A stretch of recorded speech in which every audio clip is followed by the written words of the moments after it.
Bienvenidas, bienvenidos. Gracias por acompañarnos en esta nueva emisión de Escuela Judicial, un programa del Consejo de la Judicatura Federal dedicado a la difusión de temas jurídicos. Este día platicaremos con Brisa Albores Medina, quien es jueza de distrito en Tribunal Laboral Federal en asuntos individuales del nuevo sistema de justicia laboral.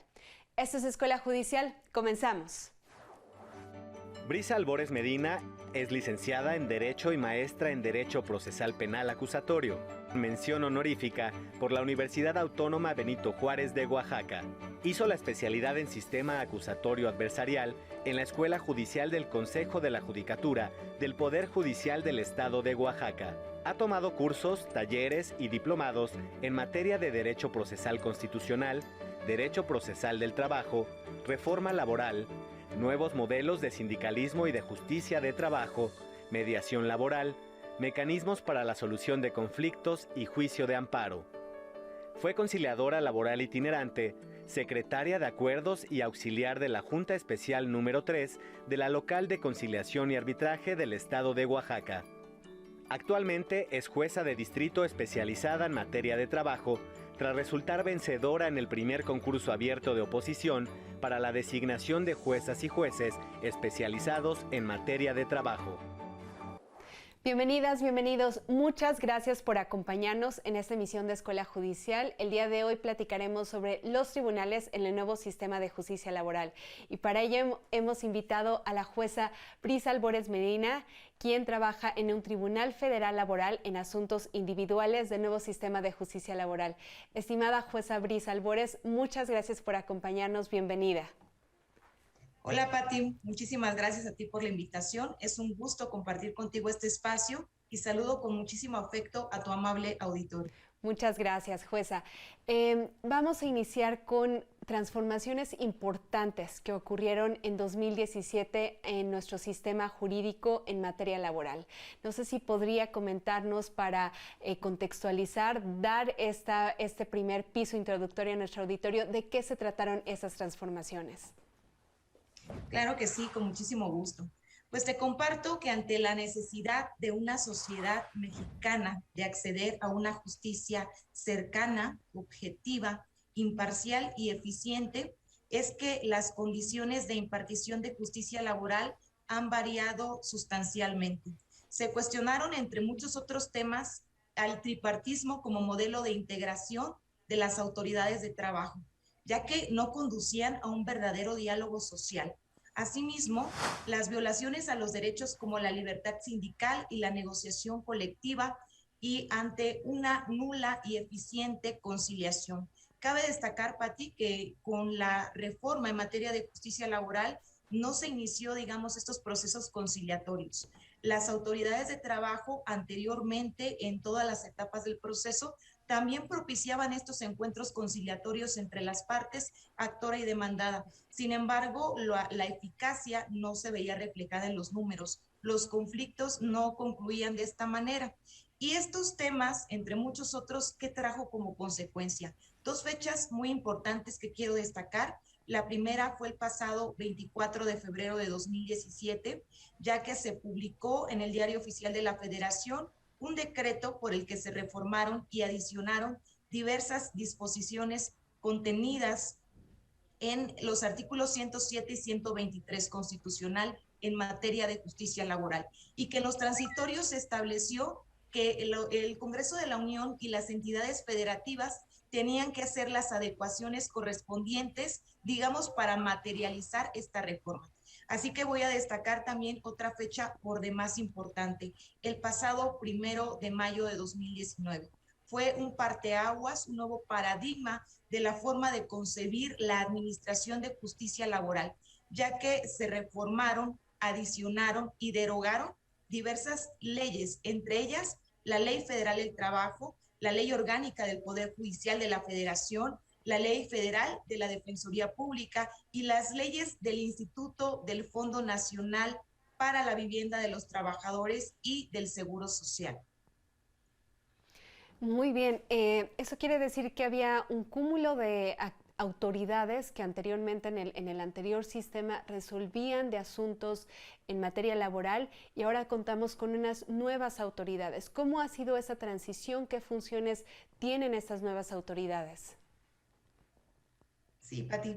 Bueno, antes de esto quiero resumirte también estas dos grandes reformas en tres ejes fundamentales para que podamos hablar de cuáles eran las autoridades antes de esta reforma, de estas dos importantes reformas y después. Estas dos grandes reformas te las puedo resumir en tres ejes fundamentales. El primero fue la existencia o la impartición de la justicia laboral por parte de los tribunales laborales del Poder Judicial de la Federación y de las entidades federativas. La siguiente es una instancia conciliatoria previa y obligatoria. Y van a preguntar, ¿y dónde vamos a realizar esta conciliación? Pues es ante los centros de conciliación. ¿Y qué son estos centros de conciliación? Son organismos públicos descentralizados con personalidad jurídica y patrimonio propio y autonomía técnica, operativa y presupuestaria. Y la regla general es que antes de acudir a las autoridades de trabajo, las partes tienen que agotar esta instancia conciliatoria con las propias excepciones que se establecen en la Ley Federal de Trabajo en un artículo 685 y que te puedo citar como ejemplos una declaración de beneficiarios, también conflictos, por ejemplo, cuando existan tutela de libertades y derechos fundamentales y algunas prestaciones de seguridad social. Entonces, ante este surgimiento, un despertar obrero que puedo citar desde el año de 1917, donde se consagró un artículo 123 constitucional. Se establecieron un núcleo de garantías mínimas de derechos sociales y que están inmersas en el artículo 123 constitucional. ¿Esto qué trajo aparejado? Bueno, 10 años después, la historia marca la creación de las juntas de conciliación y arbitraje. Tienen aún una integración operativa tripartita. ¿Esto por qué? Porque convergen igual número de trabajadores, de patrones y de representantes del gobierno. Y en ese tiempo, te estoy hablando de 1927, pues estaba presente la Secretaría de Industria, Comercio y Trabajo. Entonces traemos una historia de ser la primera constitución modelo que incluyó estos derechos sociales a la Constitución. Posteriormente, hasta el año de 2017, donde ya se estableció en un artículo 123, fracción 20ª, que la resolución ahora de los conflictos entre patrones y trabajadores estará a cargo del Poder Judicial de la Federación. Estimada y de las jueza, entidades federativas. Vamos a hacer una pequeña pausa aquí y enseguida regresamos con continuación sobre cómo transita la administración de los conflictos en materia laboral ahora con el nuevo modelo. Esto es Escuela Judicial. En un momento regresamos. Sigan con nosotros.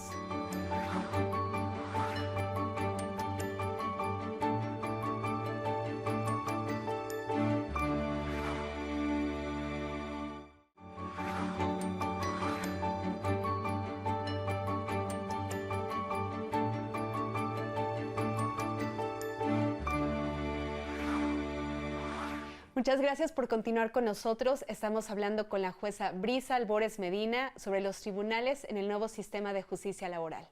Estimada jueza Albores, estábamos platicando en el bloque anterior un pequeño recorrido sobre cómo ha sido este tránsito de la administración de los conflictos laborales en nuestro sistema jurídico. Contamos ahora con un nuevo sistema de justicia laboral en donde los tribunales laborales federales tienen una labor fundamental. ¿Cómo fue ese tránsito y cuáles son las competencias que tienen esos tribunales en el nuevo sistema de justicia? Claro que sí, Pati. Pues el pasado 18 de noviembre de 2020 iniciamos funciones ya en una primera etapa de esta implementación de esta gran reforma en materia de justicia laboral. Iniciamos funciones 9 estados en los cuales ya materialmente se está implementando la reforma en materia de justicia laboral. Y hablando un poquito de competencia también, digamos que la competencia de manera general se surte en favor de las entidades federativas, quienes son las encargadas de regular las relaciones en materia de trabajo. Y de manera excepcional, conocemos las autoridades federales. La competencia por mandato constitucional se establece en un artículo 123, apartado A, fracción 31ª de la Constitución Política de los Estados Unidos Mexicanos. Y me gustaría tratar este tema desde la competencia en materia federal, que es donde tengo la oportunidad de ejercer esta justicia laboral. Bueno, pues este artículo habla de ramas industriales y de servicios, también de materias y de empresas. Por estas ramas industriales de servicio específicamente se establecen 21 ramas, entre las que te puedo citar la textilera, la eléctrica, cinematográfica, minera y azucarera.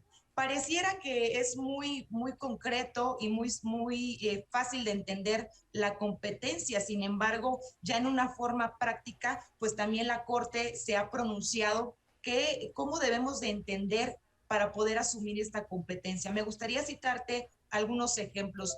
Por ejemplo, tratándose de la industria envasadora de alimentos y enlatados, pues ya la Corte, la segunda sala, se pronunció en cómo influye, digamos, este proceso fisioquímico de quitar algunos contaminantes del agua purificada. Entonces, se realizó el cuestionamiento, ¿surte efectos o la competencia para una autoridad federal tratándose de una envasadora de agua enlatada o envasada? Y pues tenemos que atender en primer término al objeto social, siempre, que se establece en un acta constitutiva, por ejemplo, pero en este caso la Corte determinó que efectivamente, tratándose, por ejemplo, de enlatados o envasados de agua, sí se surte la competencia en materia federal.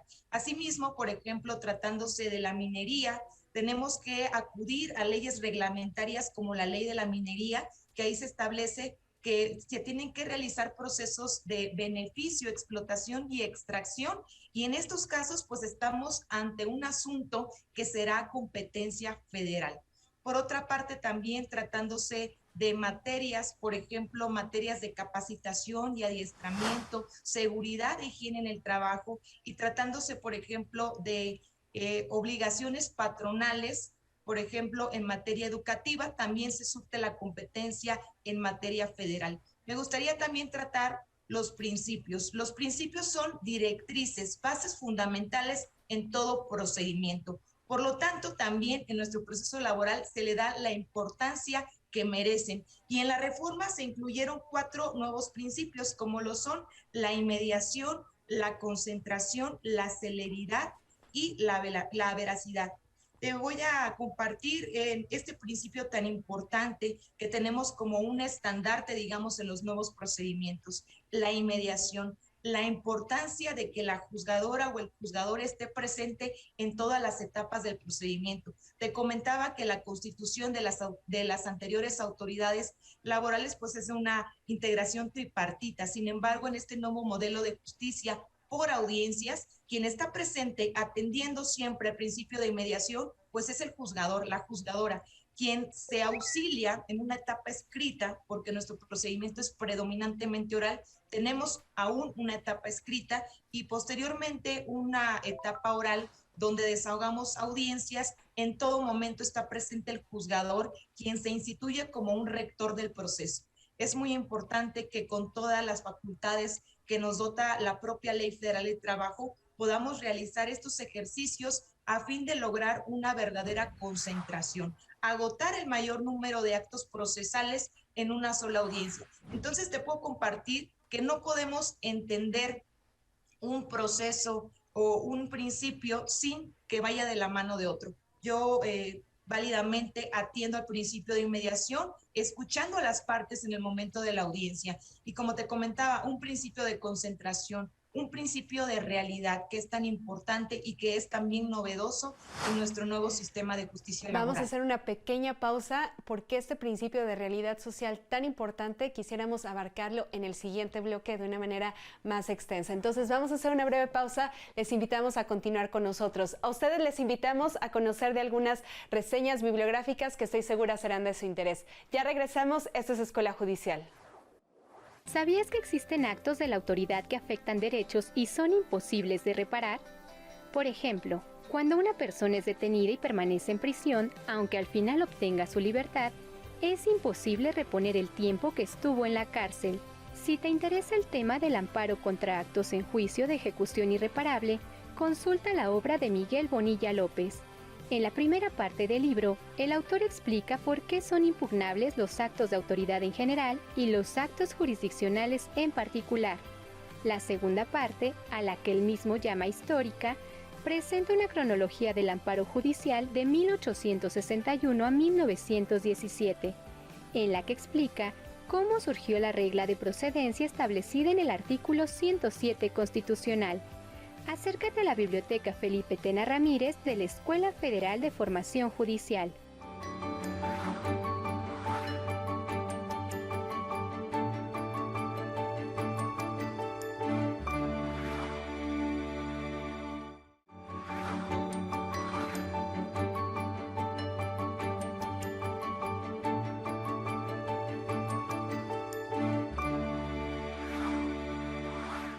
Estamos de vuelta en la Escuela Judicial. El día de hoy platicamos sobre los tribunales en el nuevo sistema de justicia laboral con la jueza Brisa Albores Medina.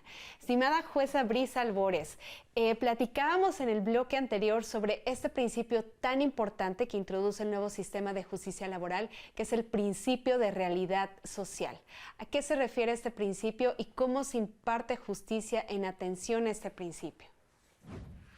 Claro que sí.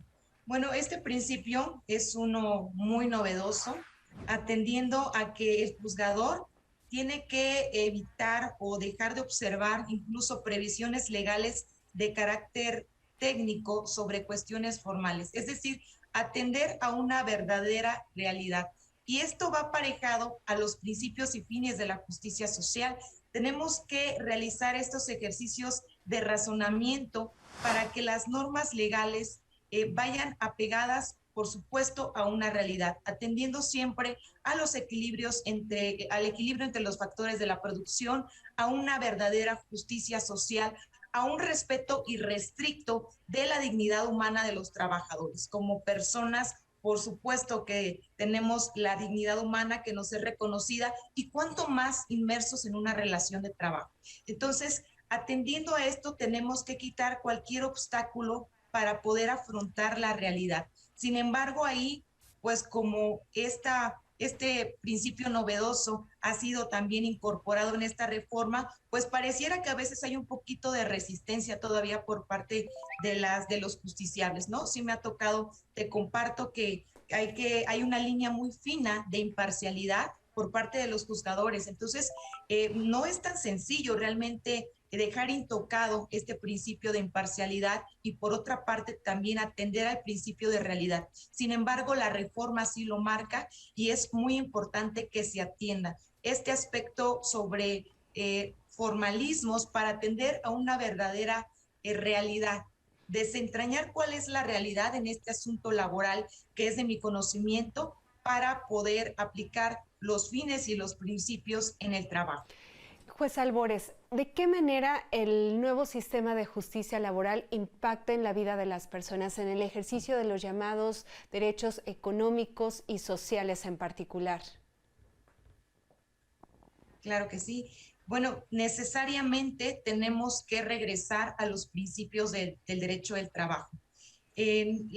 Para que se realice realmente este éxito en un modelo de justicia laboral como el que tenemos ahora en nuestro país, pues tenemos que observar necesariamente estos fines del derecho del trabajo. En la esencia no ha variado. En la esencia, pues tenemos que recordar que el derecho del trabajo surgió como un derecho de clases. Entonces, atendiendo a un artículo bellísimo que tenemos en el segundo de nuestra ley obrera, pues establece precisamente, por ejemplo, el acceso a la seguridad social. ¿Cómo materializamos ese acceso en la vida de una persona, ¿no? En la vida de un justiciable cuando se acerca ante los tribunales a solicitar que se le imparta justicia? Es aquí donde materializamos realmente, donde la justicia laboral realiza un impacto y favorable a la vida de los justiciables. Es bastante importante, pero como te digo, regresamos a los fines, a los principios y a los fines del derecho del trabajo.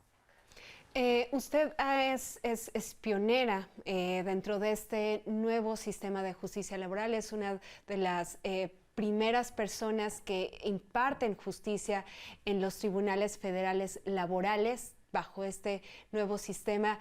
¿Qué desafíos considera que deben superarse para hacer realidad todo esto que hemos estado platicando a lo largo del programa por parte de quienes imparten justicia? Bueno, pues existen en la actualidad aún muchos retos que nos estamos enfrentando. Como bien lo dices, Pati, tengo la fortuna de haber sido parte de esta primera generación de juzgadoras. Y fíjate que, pues yo creo que también el legislador se realizó esta pregunta en un primer inicio donde estaba redactando la norma. ¿Cómo vamos a integrar esos tribunales? ¿Qué personas van a estar? ¿Qué abogadas y abogados? Y estableció por mandato constitucional dos características muy importantes. La primera es la capacidad y la segunda es la experiencia en materia de trabajo. Esto se recogió también en la reforma de 2019 de nuestra Ley Federal de Trabajo, donde todas las personas tuvimos esta igualdad de oportunidades y también atendiendo al principio de paridad de género, donde como ya se pudo acreditar esta capacidad y esta experiencia, sin embargo, día a día nos enfrentamos a todos los retos, que también, por ejemplo, algo es la contingencia, ¿no? No esperábamos que en esta primera etapa íbamos a estar trabajando en un modelo a distancia, ¿no? Nos encontramos laborando actualmente a distancia, sin embargo, pues siempre cumpliendo con los principios, con los plazos, con esta atención inmediata como lo establecen las reglas del derecho del trabajo. Y pues yo creo que también... Le agradecemos muchísimo pues toda la explicación que nos ha dado sobre en cómo hemos transitado, por qué hemos transitado, cuáles son los principios que rigen este nuevo sistema, y también desear mucho éxito a quienes imparten justicia dentro de los tribunales laborales federales, que como usted son personas con un amplio conocimiento de materia laboral, con un enorme compromiso para que el sistema actual funcione y se encamine adecuadamente. Nuevamente le agradecemos mucho el habernos acompañado en el programa el día de hoy y esperamos tenerla próximamente para seguir conversando sobre el desarrollo de los tribunales laborales federales. Muchas gracias, estimada jueza. Gracias a ti, Pati. Fue un placer compartir este espacio con todos ustedes. Mil gracias. Gracias. A ustedes que nos acompañaron, les agradecemos mucho su tiempo. Como siempre, los dejamos con una dosis de cultura y les invitamos a conocer más sobre la riqueza y el patrimonio cultural de nuestro país. Esto fue Escuela Judicial. A nombre de todas las personas que hacemos posible el programa, les enviamos un cordial saludo. Hasta pronto. Les saludo desde el Museo Frida Kahlo, conocido como la Casa Azul, para invitarles a ampliar sus territorios de placer, esta vez a través de la obra Mi Familia de Frida Kahlo. Vamos a conocerla. En esta pintura vemos a miembros de la familia de Magdalena Carmen Frida Kahlo Calderón, quien nació en 1907 en la Ciudad de México. Fue la tercera de 4 hijas de un alemán y una mexicana. Vemos lo que pareciera 2 secciones separadas entre las nubes y la tierra. Todos parecen serios, pero mirando hacia distintos lugares, cada uno con un rasgo particular. La historia cuenta que Frida siempre estuvo cerca de su familia. En este cuadro están sus abuelos, sus padres, sus hermanas y la propia Frida. Los historiadores del arte han especulado respecto a quiénes son las personas que quedaron inconclusas en el cuadro. Frida comenzó a pintar este cuadro a los 40 años, pero nunca lo terminó. Podemos visualizar una especie de constelación familiar o árbol genealógico con elementos de sus orígenes como las influencias purépechas de su madre. También aparece un feto, que es un tema común en varias de sus obras, y diversos detalles en las miradas, gestos e indumentaria de los personajes que componen esta obra. Hasta aquí nuestro recorrido por la pieza llamada Mi Familia de Frida Kahlo, un orgullo más de México.